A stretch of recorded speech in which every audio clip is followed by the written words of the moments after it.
కాలభైరవుడి జన్మ రహస్యం మరియు చరిత్ర. ఒకప్పుడు ఋషులకు త్రిమూర్తులలో అస్సలు బ్రహ్మము ఎవరో అని సందేహం వచ్చింది. ఆ సందేహమును తీర్చమని వారు త్రిమూర్తులనే అడిగారు.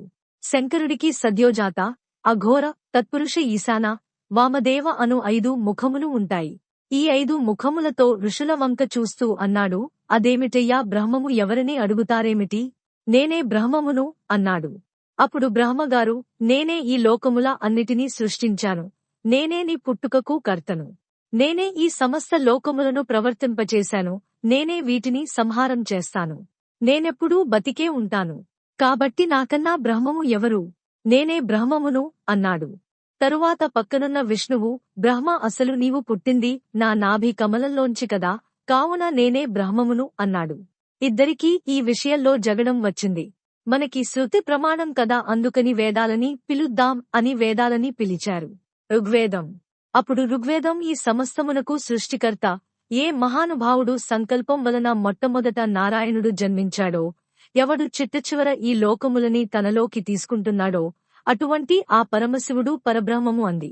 యజుర్వేదము. తరువాత యజుర్వేదమును పిలిచారు. అసురీ శక్తులు పోయి ఈశ్వరీ శక్తులు రావడానికి జ్ఞానమును మహేశ్వరుడు ఇస్తాడు. కాబట్టి జ్ఞాన యజ్ఞమునందు ఆరాధింపబడుతున్నవాడు కనుక పరమశివుడే పరబ్రహ్మము అని చెప్పింది. సామవేదము. తరువాత సామవేదమును పిలిచి అడిగారు, 3 కన్నులున్న వాడెవడు ఉన్నాడో, ఎవరు ఈ లోకమునంతటినీ తిప్పుతున్నాడో, ఆ తిప్పుతున్న వాడిని ఏ యోగులు ఉపాసన చేస్తున్నారో, ఏ యోగులకి ఉపాసన చేత జ్ఞానమునందు తెలియబడుతున్నాడో, ఎవడు తనలో తాను రమిస్తూ ఉంటాడో అటువంటి శివుడు పరబ్రహ్మము అని చెప్పింది. అధర్వణ వేదము. పిమ్మట అధర్వణ వేదము ఏ మహానుభావుడిని భక్తులందరూ సంసార సముద్రమును దాటి దుఃఖమును పోగొట్టుకుని ఆనందమును తెలుసుకోవడానికి ఉపాసన చేస్తున్నారో అటువంటి పరమశివుడు పరబ్రహ్మము అని చెప్పింది. అంటే సృష్టి చేసింది మనం కాదు, నిలబెట్టింది మనం కాదు, వేరొకడున్నాడు, తెలుసుకో అని శాస్త్ర ప్రమాణం. 4 వేదములు అదే చెప్తున్నాయి. ప్రణవం.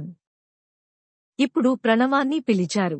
అప్పుడు ప్రణవం ఎవడు నిరంతరము శక్తి స్వరూపముతో క్రీడిస్తూ ఉంటాడో, శక్తి ఆయనను విడిచిపెట్టి ఉన్నదో, శక్తీశ్వరులై వారున్నారో, అటువంటి శక్తీశ్వరుడై శక్తి ఆయనతో ఆయన శక్తితో విడివడకుండా కలిసి ఉంటారో అటువంటి పార్వతీ పరమేశ్వరులు, పార్వతి వామార్ధ భాగమునందు ఉన్న శంకరుడే పరబ్రహ్మము అని చెప్పింది.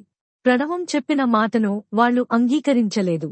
ఈ మాటలు రుచించకపోతే ఇప్పుడు ఈశ్వరుడు దండించవలసి ఉంటుంది. కాబట్టి ఈశ్వరుడు అంతటా నిండిన పరబ్రహ్మము జ్యోతిగా మారాడు. జ్యోతి సాకారం అయింది.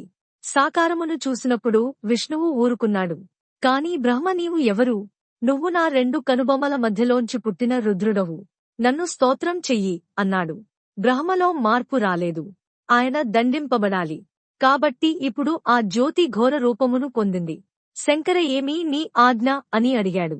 బ్రహ్మ అహంకారంతో మాట్లాడుతున్నాడు. 5వ తలను గిల్లెయ్యి అన్నాడు. ఇప్పుడు ఈ స్వరూపం ప్రచండ రూపమును పొందింది. దిగంబరమై రూపంతో బ్రహ్మ 5వ తలను గోటితో గిల్లేసింది. ఆ రూపమే కాలభైరవ స్వరూపం. ఇలా జరిగేసరికి బ్రహ్మ భయపడిపోయి 4 తలకాయలు అమ్మవారి చేతుల క్రింద పెట్టేసి, ఈశ్వరా, నేను చేసిన పొరపాటు మన్నించి ఉదారుడవై నన్ను కాపాడు అన్నాడు. అప్పుడు శంకరుడు కాలభైరవునితో, నీవు కాలము వలె ప్రకాశించుచున్నావు. కాలము ఎలా వెళ్లిపోతూ ఉంటుందో అలా ఉంది నీ నడక. నీ నడకలో బ్రహ్మ తల తెగిపోయింది. కాబట్టి నిన్ను ఇవాటి నుంచి కాలభైరవ అని పిలుస్తారు. కాలభైరవ, నీవు ఎంత గొప్ప వాడవైనా బ్రహ్మ తల తెంపేశావు. కాబట్టి నీకు బ్రహ్మహత్యాపాతకం అంటుకుంది. ఈ 5వ తలకాయ పుర్రెను చేతిలో పట్టుకుని 12 సంవత్సరములు భిక్షాటన చేసి ఆ కపాలంలో తిను. అప్పుడు నీ బ్రహ్మ హత్యాపాతకం పోతుంది అని చెప్పాడు. బ్రహ్మ హత్యాపాతకమును తొలగించుకునేందుకు బ్రహ్మ కపాలాన్ని చేతిలో ధరించి అనేక క్షేత్రాలలో పర్యటించిన తనకు సోకిన బ్రహ్మ హత్యాపాతకము తొలగకపోవడంతో కాలభైరవుడు శ్రీ మహావిష్ణువు వద్దకు వెళ్లి ప్రార్థించాడు. కాలభైరవుడి ప్రార్థన విన్న శ్రీ మహావిష్ణువు, కాలభైరవా, నీవు శివుడి పుత్రుడవు కనుక శివుడితో సమానుడవు. బ్రహ్మదేవుడి గర్వమును అణుచుటకు జనించినవాడవు. నీవు ఎన్ని తీర్థయాత్రలు చేసినా ఉపయోగం లేదు. కనుక నీవు కాశీ క్షేత్రానికి వెళ్ళు. కాశీ క్షేత్రంలో అడుగు పెట్టినంతనే నీ బ్రహ్మ హత్యాపాతకం భస్మమైపోతుంది అని సలహా ఇచ్చాడు.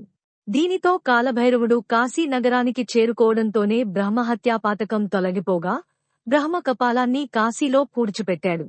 బ్రహ్మకపాలం పూడ్చిపెట్టిన చోట ఏర్పడిన తీర్థమే నేటి కాశీ క్షేత్రంలోని కపాల మోక్షతీర్థం. కాశీలో కాలభైరవుడు విశ్వనాథ లింగాన్ని భక్తితో పూజించి తరించాడు. విశ్వనాథుడు భక్తికి మెచ్చి కొన్ని వరాలు ఇచ్చాడు. కాలభైరవ ఎవడు ఈశ్వరుని ధిక్కరించి బ్రతుకుతాడో వాడి ప్రాణోత్క్రమణము అవగానే నువ్వే కనపడతావు. దీనిని భైరవ యాతన అంటారు. అప్పుడు జీవుడు నిన్ను చూసి హడలిపోతాడు. కాని ఎవరు నీ గురించి వింటారో, శివాలయమునకు వచ్చినప్పుడు ఎవరు కాలభైరవుడి యందు శిరస్సు వంచి నమస్కరిస్తారో వాళ్ల పాపమును నీవు తీసేయి. అలా తీసేసే శక్తిని నేను నీకు ఇచ్చాను కాబట్టి నిన్ను అమర్దకుడు అని పిలుస్తారు.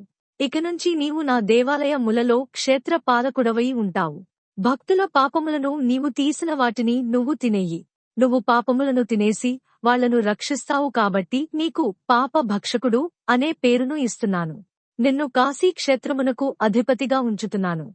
నీ అనుగ్రహం ఉన్నవాళ్లే కాశీక్షేత్ర ప్రవేశం చేస్తారు అని చెప్పాడు. అందుకే మనను కాశీక్షేత్రంలోని కాలభైరవుడు ఆ క్షేత్రప్రవేశానికి అనుమతించిన క్షేత్రపాలకుడు కనుక అయ్యా నాకు లోపలికి ప్రవేశింపచేసి నా పాపములను దగ్ధం చేశావు కాలభైరవా అని. ఆ మహానుభావుడికి ఇంటికి రాగానే కృతజ్ఞతాపూర్వకంగా కాలభైరవ పూజ అని చేసి ఇకనుంచి మంచి పనులు చేస్తాను అని అన్న సంతర్పణ చేస్తాడు. భైరవమూర్తి ప్రసన్నమూర్తి అయినాడని చెప్పడానికే ఆయన మేడలో ఒక గారెల దండ వేస్తారు.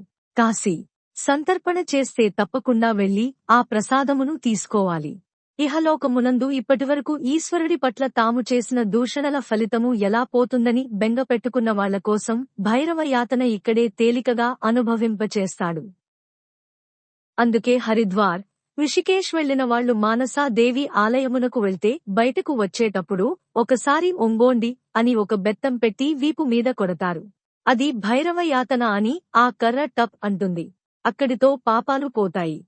ఈ విధంగా ఆనాడు పరమేశ్వరుడు కాలభైరవుడికి ఇన్ని వరములను గుప్పించాడు. ఆ మూర్తే ఇప్పటికీ మనకి ప్రతి శివాలయంలో ఆయన ఈశ్వర ఆజ్ఞను ఔదలదాల్చి వచ్చినవాడు కనుక మహానుభావుడు కాలభైరవ స్వరూపంతో ఉంటాడు. ఆయన భక్తుల పాలిట కొంగు బంగారం. ఎవరు ఈశ్వర ధిక్కారం చేస్తాడో వారి పాలిట భైరవ దర్శనంగా భయంకరంగా కనపడతాడు. కాబట్టి ఆ కాలభైరవ స్వరూపం అంత గొప్పది.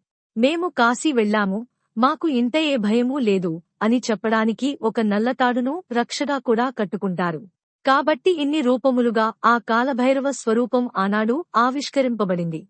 ఎవరు ఈ కాలభైరవ స్వరూపమును గురించి వింటున్నారో, భక్తితో ప్రణమిల్లుతున్నారో, ఒక్కసారి నమస్కరిస్తున్నారో అటువంటి వారు శివానుగ్రహాన్ని పొందుతారు. కాలభైరవుడు వాళ్లని ఇబ్బంది పెట్టడు. వాళ్లు ఎప్పుడూ ఎంతో సంతోషంగా, సుఖంగా ఉంటారు.